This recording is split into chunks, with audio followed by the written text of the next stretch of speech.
мардумони як қабилае ба ҳам гирд омаданд, то ки ба худоён дуо кунанд ки борон борад.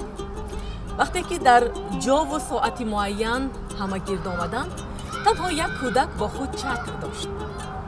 яъне ин аст имон.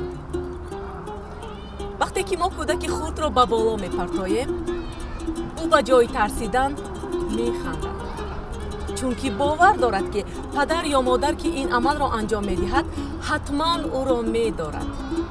ин аст боварӣ. ҳар шоб пеш аз хоб кардан мо занги соатро мегузорем. ҳарчанд намедонем ки фардои дигар аз хоб бедор мешавем солим ё на, аммо ба ҳар ҳол ин корро мекунем.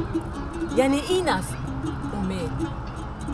аз ин хотир ба худованд имон дошта бошед, ба ҳамдигар бовар кунед ва умед ба зиндагии нек дошта бошед, чунки умр хеле кӯтоҳ асту дар гузар.